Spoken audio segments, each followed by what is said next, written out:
அரசியல் கட்சி பொதுக்கூட்டங்கள் மற்றும் ரோட் ஷோவுக்கு வழிகாட்டு நெறிமுறைகளை 10 நாட்களில் சமர்ப்பிக்க வேண்டும் என அரசியல் கட்சி பொதுக்கூட்டங்கள் மற்றும் ரோட் ஷோவுக்கு விதிமுறைகளை வகுத்த கோரிய வழக்கில் இந்த உத்தரவானது பிறப்பிக்கப்பட்டிருக்கிறது. வழிகாட்டு நெறிமுறைகளை 10 நாட்களில் சமர்ப்பிக்க வேண்டும் என அரசுக்கு காலக்கெடு விதித்து சென்னை உயர்நீதிமன்றம் உத்தரவானது பிறப்பிக்கப்பட்டிருக்கிறது. மேலும் இந்த விதிமுறைகளை வகுக்க கோரிய வழக்கின் விசாரணை நவம்பர் 11க்கு தள்ளி வைக்கப்பட்டிருக்கிறது. இது தொடர்பான முழு விவரங்களோடு இணைகிறார் நமது செய்தியாளர் சதீஷ் முருகன். வணக்கம் சதீஷ் முருகன், இந்த வழக்கின் முழு பின்னணி என்னவாக இருக்கிறது? முழு விவரங்கள். வணக்கம். தாவேகா சார்பில் இந்த கட்சிகளுக்கு பொதுக்கூட்டங்கள், ரோட் ஷோ போன்ற விஷயங்களுக்கு அனுமதி அளிப்பது தொடர்பாக வழிகாட்டு நெறிமுறைகள் விதிப்பது தொடர்பான பல்வேறு விஷயங்கள் என்பது மேற்கோள் காணப்பட்டு இந்த வழக்கு என்பது நடைபெற்று வருகிறது. குறிப்பாக சொல்ல வேண்டுமானால் சென்னை உயர்நீதிமன்றத்தில் நடைபெற்ற இந்த வழக்கில் பல்வேறு வாதங்கள், அதாவது தாவேகா தரப்பு, அரசு தரப்பு வாதங்கள் வைக்கப்பட்டது. அதில் முக்கியமாக பார்க்கப்பட்டது என்னவென்று பார்த்தோம் என்றால், ரோட் ஷோ நடத்துவதற்கு SOP நிலையான வழிகாட்டு வழிமுறை வகுக்கும் வரை அரசியல் கட்சிகளுக்கு அனுமதி இல்லை என்கிறது தெரிவிக்கப்பட்டிருந்தது. வழிகாட்டு விதிமுறைகளை வகுக்காவிட்டால் உத்தரவு பிறப்பிக்க நேரிடும் என தலைமை நீதிபதி தெரிவித்திருந்தார்.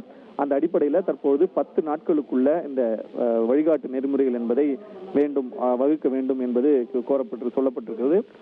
இதுக்கு தமிழக அரசு சார்பில் காவல்துறை, மாநகராட்சி, தீயணைப்புத்துறை, மருத்துவத்துறை உள்ளிட்டவர்களிடம் ஆலோசித்து தான் விதிமுறைகள் வகுக்க வேண்டும், உரிய கால அவகாசம் வழங்க வேண்டும் என தமிழக அரசு கோரிக்கை வைத்திருந்தனர். அந்த அடிப்படையில் தற்பொழுது உயர்நீதிமன்ற நீதிபதிகள் இந்த நவம்பர் இந்த வழக்கு விசாரணையை நவம்பர் 11ஆம் தேதிக்கு ஒத்தி வைத்திருக்கிறார்கள்.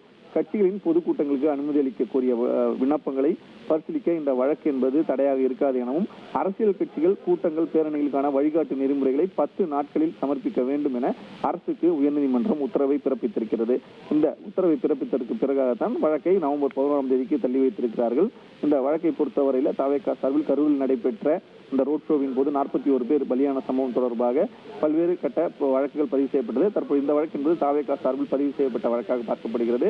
தங்களுக்கு நியாயமான முறையில் நிபந்தனை வழங்கவில்லை, முன்கூட்டியே தங்களுக்கு அனுமதி வழங்கவில்லை, ஒரு நாட்களுக்கு முன்பு திட்டமிட்டுதான் அனுமதி என்பது வழங்கப்பட்டதால் தான் அசம்பாவிதம் நடைபெற்றது என தாவேகா தரப்பிலும், தமிழக அரசு சார்பில் இந்த வழிகாட்டு நெறிமுறைகள், அதாவது ரோட் ஷோ நடத்துவதற்கு வழிகாட்டு நெறிமுறைகள் வகுக்கப்பட்டு வருகிறது, அதற்கான நடவடிக்கைகள் மேற்கொள்ளப்பட்டு வருகிறது. அதுவரை எந்த கட்சிக்கும் அனுமதி கிடையாது.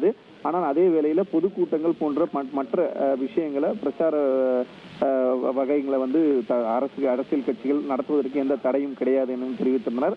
இதற்கு தலைமை நீதிபதி உடனடியாக அந்த வழிகாட்டு நெறிமுறையை வகுக்கவிட்டால் நாங்கள் உத்தரவு பிறப்பிக்க நேரிடும் என தெரிவித்த நிலையில் தமிழக அரசு சார்பில் பல்வேறு துறைகளின் அனுமதியை பெற வேண்டியிருக்கிறது. இந்த வழிகாட்டு நெறிமுறை உருவாக்குவதற்கு காவல்துறை, தீயணைப்புத்துறை, மருத்துவத்துறை என பல்வேறு துறையினர் இந்த விஷயத்துல ஈடுபட்டிருப்பதால் கால அவகாசம் கேட்டிருந்தனர். அந்த அடிப்படையில் பார்த்தீங்கன்னா தற்பொழுது 10 நாட்களுக்கு அந்த கால அவகாசம் வழங்கப்பட்டு நவம்பர் 11ஆம் தேதிக்கு இந்த வழக்கு ஒத்தி வைக்கப்பட்டிருக்கிறது.